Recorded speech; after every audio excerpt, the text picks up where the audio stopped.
Soul Garden. Live, love, be.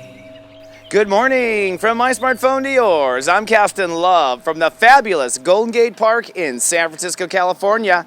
And this is your Green Wednesday. Namaste today.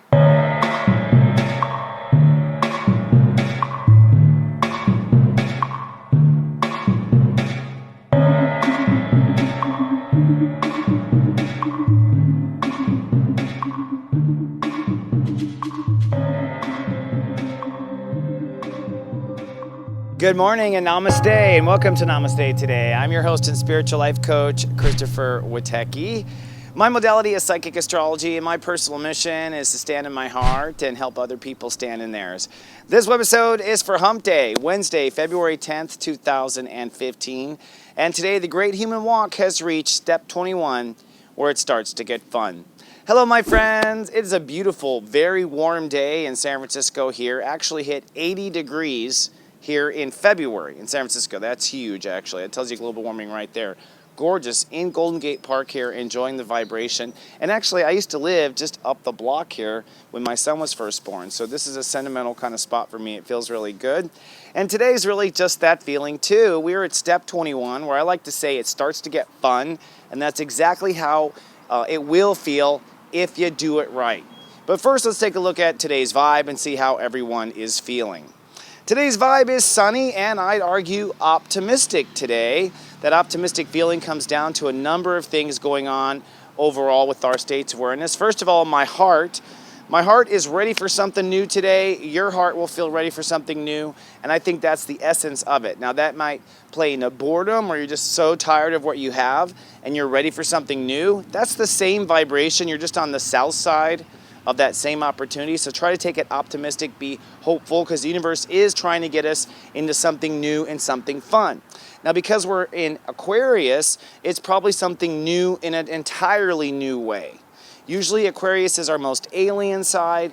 It's the side that we're most blinded to in our consciousness. We really are kind of clueless as to where we feel we belong. So it's very likely that whatever is fun or whatever is new is foreign or alien, so keep that in mind. Now, today I feel peaceful, I feel psychic. That's because the moon is in Pisces, and so we're all emotionally empathetic.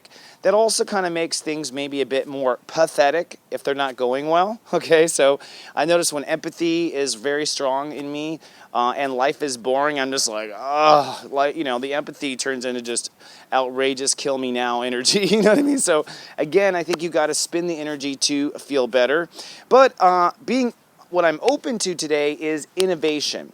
Innovation meaning time for a breakthrough. I'm open to breaking through the old rules. I'm open to a way people didn't know about, a way of getting it done that no one else knew about, an innovative way of solving the problem. I'm open to all these types of things. I just want something fun and something different now, all right? Now, when it comes to what I'm thinking about my commitments today. Mercury's at step 26, so we're thinking about what we are aiming for. I'm thinking about what the goal is, what the rules will be, and what works best. That's the other thing as far as commitment. I'm interested in committing to what works best. What am I as far as ego is concerned? I am manifesting new emotional boundaries today. I am manifesting a new way of protecting myself, and I am manifesting an assurance that it won't go wrong, or at least I won't feel like crap. I may choose the wrong thing in life, but I'm not going to feel bad about it anymore. So today I think I am experiencing a tug-of-war between faith and reality. That's what it comes down to today. You're feeling all the bumps, you're feeling all of the empathy of the energy, you're feeling over it and you want to have fun. And what's in the way? It could be reality. It could be the reality you chose. It could be the reality you feel stuck with. It could be the reality that you only see for face value. But either way, the answer today is to stay empathetic and stay open to what's possible, to look for the fun. So your joy quest, should you choose to accept it today, is to let it all go and open up to what flows. You may not know what's fun. In fact, you may start the day feeling very So just let it all go. Let your attachments to reality go. Let any ideas that you're stuck in a certain situation go. Don't even think stuck. Just let it go and follow what flows. And I think that will lead you to where it starts to be fun, literally. And I think this is a transition. Now, I'll talk specifically where I get all that in the Zen Den. I'm going to separate now kind of the vibe from the planet. So if you want to know about the planets and you're into astrology, that's the third segment of the show called Zen Den. But first, let's shift to today and what we're doing with today's topic.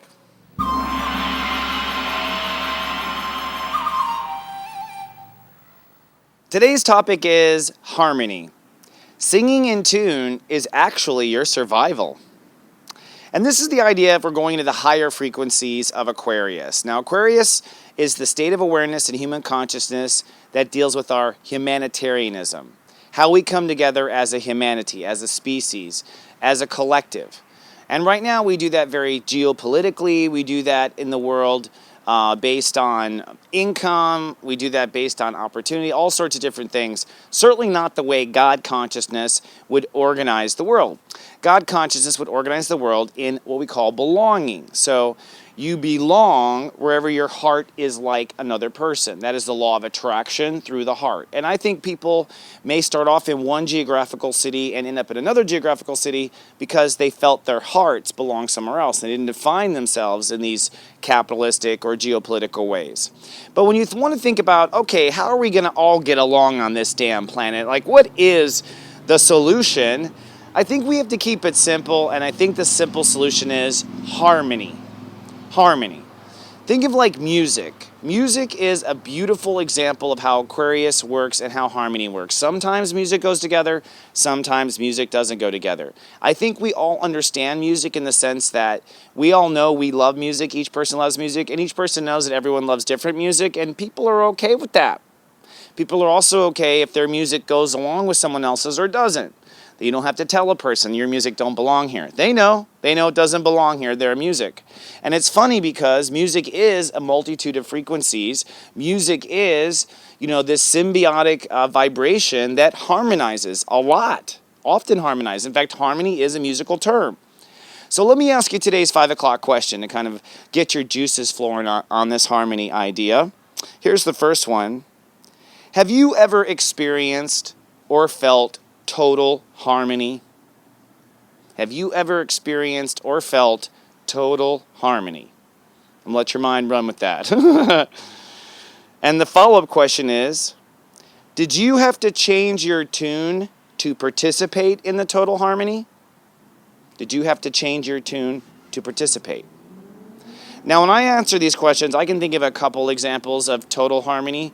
One was when I was young and a violist, and I used to play in the orchestra. I loved playing in the orchestra, and yes, I experienced total harmony when we were in tune, when the orchestra is in tune, and we've been practicing, but I did have moments of feeling total harmony where what I was playing, the music I was playing, completely harmonized and went along with other people's music, and that, of course, was the great work of Bach and all these other Mozart, you name it. But it was beautiful, and I experienced it. Another time I experienced total harmony was the first time I chanted with other Buddhists in a very marble, like in an echoey chamber, like in a church type of chamber.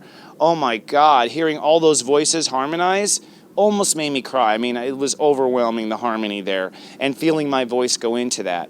Now, did I have to change my tune to participate? Yes and no, and that's part of the point, I think, of this. It's like, there were times when I was chanting out of tune or I was playing out of tune, and I had to change my tune to get into sync with the others. But I have to say, I didn't mind that. I didn't mind changing my tune to get in sync with others, and my personal serious joy was overwhelming by being more in sync than it was to be outside of it. Now, I bring this up because Aquarius really asks these questions, and the United States and the capitalistic society that we have today kind of force us into weird perspectives in how we belong and how we organize. For instance, a lot of people in the United States in particular isolate themselves from the rest of the world for selfish reward. And they do it because they want to do it on their own. They want the gratitude of having done it on their own. They don't want to have to share their lottery with anyone. They want to say they did it. This is kind of the Trump phenomenon where it's like there's this part of us in America that wants to just trump all over everyone else. And it's almost like, or not trump over everyone else, but at least not ask for help. I mean, maybe you're not arrogant, but maybe you're on the far liberal side and you're not asking for help. You're trying to do it on your own. The point is people isolate themselves. And that's not really what creates harmony. Harmony is not one person playing over here, and you can't do it alone. You need people's help to get there, right? So to me, harmony describes how God really works with everyone getting their way. I always thought, okay, if God loves everybody, how is it that everybody can get their way? How does that work? How is it that everyone can be special? I don't understand it. Because to be special, I don't know how to be special when other people are special. I only know how to be special when I'm the only special one. And I don't know how to feel special. But then I started to realize harmony teaches me how it works with God. Or you could say a symphony orchestra teaches you. If you've ever played an orchestra, everyone will be playing along, or in a band, everyone will be playing along, and then suddenly one will break out into a solo. And that solo is this person is allowed to express the melody on their own. Sometimes in jazz they can do what they want, even go off the music and come back to the full orchestra. So music shows, oh my goodness, yes, there is opportunity to both be harmonizing and to stand out and be and single yourself out, right? I think people are afraid of losing their chance to shine, their chance to say they did it on their own, their chance to have that solo moment. They actually lose their chance for a solo moment because they think they have to do it by themselves, and they're not going to play in an orchestra, and they're not going to harmonize. And my point is, if you harmonize with an orchestra, you almost always get an opportunity to shine and to play your solo. So you end up getting it all. And that's what I find with God. You get it all. You get both the communion and the single I'm a star. I think people fear compromise because they fear losing out, and they fear not standing out with God. I think people want to stand out with God, and I used to wonder, again, how can okay, so how does this all work in the God concept? And then I realized, people don't all enlighten at once. There's a reason why there's only a handful of light walkers ready to finally evolve off the planet. It's timing. Timing is how everyone gets their moment in the sun. And all you have to do is go for your heart's desire, and you'll find that probably at the moment that you were shining and playing your solo was the moment nobody else was, so you got that moment. You know what I'm saying? So I think really, to kind of wrap up this topic as far as how we proceed in this world, I think everyone is meant to be individualistic, and I think everyone is meant to play along and harmonize. I think if you don't play along with the full orchestra, you're not going to know if you're out of tune. But I think if you do play along with the orchestra and you go with the flow of the universe, you're going to find that each and every person in that orchestra had a moment to shine or sing a solo, and they felt both like they were a contributor to the one, and for a moment that they were the only one. And I think that's what we're all going for, right? So let's take a look at the planets and our opportunities when it starts to get fun with step 21 and the Zen Den.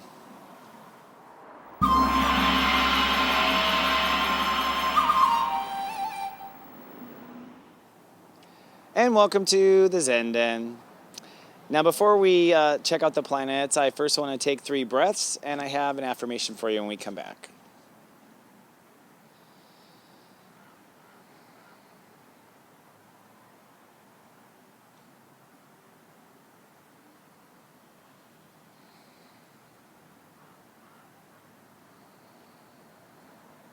Okay, and it feels so good. I have to tell you, I haven't been in nature. This is a big park, San Francisco Golden Gate Park, in the center of San Francisco, if you're not familiar. And I haven't been back here a lot since I've been psychically aware. And it's interesting because as I close my eyes, boy, I can feel all the nature of the park, and then I can feel the chaos just outside. It's a very interesting divide. Never had that before. It's almost like a force field. The nature energy is like a force field keeping out the city, which is why people come, but literally you can feel it. So anyways, let's give you an affirmation for the day. This will help you open up in the step 21 way. And this is really kind of the motto of my life because my moon is at step 21 Leo, which is really where it starts to get fun. And that's that happiness I can go to on camera, but not on camera. I'm just kidding. Whenever I need to. So here it is. I feel my heart today and I'm ready to play. And so it is. I feel my heart today and I'm ready to play. And so it is. This is literally like a little child getting out of the bed and like, yay, time to play, life is good. And step 21 is starts to get fun because you've built 20 steps of consciousness to support that fun. Taking 20 steps of being there for yourself. So it's not an easy stroke to be happy or to have joy. Okay? Even the 11 steps of serious joy, actually you got to get to 21 to have some serious joy. So 11 is the fundament. So one more time to keep it in the mind, I feel my heart today and I'm ready to play. If you feel your heart and stay ready to play, that kind of spiritual posture will keep you open to the greatest potential. So let's take a look at the planets and see what they have going on for us today. Bring this on. Well, for starters, we'll just zoom into the sun. The sun is at step 21. And if you don't know, the way I break that down with step astrology is the 2 is I feel, and the 1 is the love. So today is literally where we are, by default, we are feeling everything. In fact, all the 20s are I feel, I feel, I feel. And today it's I feel love. Tomorrow it's I feel feelings, and I feel my beliefs, and I feel, then I feel, then I feel. So today we are feeling. Now, it's important that you take care of yourself, that you protect yourself, that you make sure you feel good. You got yourself to get yourself into feeling good just to get the day started and then be open to the fun, which is the 1. It's my experience. Any baby does not want to play if the baby doesn't feel good inside. So you're not going to get that 1 where it's fun until you actually have sucked your thumb and felt good in the 2. Now, part of the emotion, so 2 is I feel. Where's the moon? The moon is in Pisces. The moon is the source of I feel. And today we are feeling the high degrees of Pisces. Now it's funny, at 11:21 a.m. when I printed this chart, the moon was at step 21. Isn't that crazy? And this is on a 21 day. And not only is that crazy, but if we pull back, you'll see today the moon is opposing Jupiter at step 21 Virgo. So step 21 seems to be a critical step. Why? Because Jupiter is there. That's where reality is. And step 21 on a step 21 day, that's what it's all about. 21 is technically the bridge to the promised land. Okay? Step 12 is the bridge out of hell. Step 21 is the bridge to the promised land. But people are afraid to cross that bridge, often because they don't feel good in the 2. Often because they're not supported in their own emotions, so they're not going to cross a bridge of unknown, okay? But step 21 is that bridge. Now, what's interesting here in this opposition of the moon versus Jupiter in Virgo is, to me, the bridge is this opposition. In other words, in order to get to where it's going to be fun today, reading the planets, I think you have to ignore the Virgo of 21 and listen to your emotions in Pisces, which is to forgive, forget, and not worry about it whatsoever. So, the moon in Pisces makes us very empathetic, makes us very open and feel everything. And in this tug of war with Jupiter, we can choose to feel all the old realities. We can choose to feel all the old stuff that didn't go right for us. And we can choose to basically not cross the bridge of fun, because we're choosing to feel all this crap and it's polluting the 2 and we're not going to cross and have fun. Or we can choose to let it go, let it flow, completely forgive and forget, let ourselves get away with everything, and then we'll really be open to party. It's like you're no longer grounded. You can go to the party and here's $100. Like, what? You know what I mean? If a child had that growing up. Now let's go to this mess in Capricorn, shall we? Today, Venus, I receive. So at some point, what am I open to? I'm open to quantum change. I'm open to innovation. I said that in the opening piece. Well, that's because Venus is at step 22. Now, step 22 is obviously the step just beyond step 21. So it's kind of like we got our Lady Venus ready to party as soon as you cross this bridge. This is literally the mermaid sitting on the other side with a 6-pack of Corona. You know what I mean? Like, Venus is saying, hey, I want something crazy to happen. I'm ready for something crazy to happen. And the 22 means that I feel a certain way. And when I law of attract something else that feels the same way, I'll know I have it. I know I belong there. So breaking this down in simple terms, today we're crossing a bridge. We're not sure if we can cross that bridge. Can we cross the bridge to having fun? Well, if we take care of our feelings and set ourselves up to, we can cross that bridge and we can turn our back on the realities of Virgo. If we do that, then Venus is at step 22, Capricorn, saying, then you will feel an innovation. You will feel that you rise above the rules. And Mercury at step 26 says that after you rise above these rules, you will commit to this rule. So, in essence, you got to get rid of your emotional baggage, you got to open up to the fun, and you got to open up to what feels right. And that will quantum allow you to rise above the situation. And I will say this one final thing. If this sounds just way too much and too out there, don't worry. Most people on Earth, I don't think, are into the Aquarius vibrations. Most people are not interested in flying this high in a hot air balloon. Don't do it. I'll talk to you in March, okay? But I'm going to be going there because I think it's where it starts to get fun. All right, that's good for today in the opposition. A couple little shout outs I want to do. First of all, do try my Serious Joy Personal Sensei service, and I want to let you know for a couple of reasons. One reason is it's a nice way to give back if you watch the show. I'm only asking you to sign up for 7 days for 99 cents and cancel anytime if you don't like it. But the other is every time one of my viewers goes through this system, I get a better and better view of my viewers' needs and my viewers' karma. So the more people that go through and at least do the 99 cent, the more people I can start to serve in the shows and start to serve better. So please give it a try. Also, I'll be at the Conscious Life Expo, Serious Joy and my partners. I'm super excited. We got our whole team is going to be there. We're going to be there on the 19th and we're going to be on the 20th of February. We're the first booth. I shouldn't say this, but I'm going to. You don't have to go to the conference to see us. We're the very first booth. We're the first impression people have of the Conscious Life Expo. We have that place again second, and it's just God put us there. It's so amazing. So come say hi. You got no excuses. You just got to pay for parking. And there'll be a Love Fest party Saturday night, February 20th, which will be announced on my website soon. All right, my friends, I am so grateful for you and so grateful for holding this space together. I think it's time to let go and see what opens up to what flows, because it's a lot of fun in those higher frequencies. But don't make me be the only one that bounce up there. Come up there with me. Remember, I love you. I'll see you in 24 hours, and live, love, be.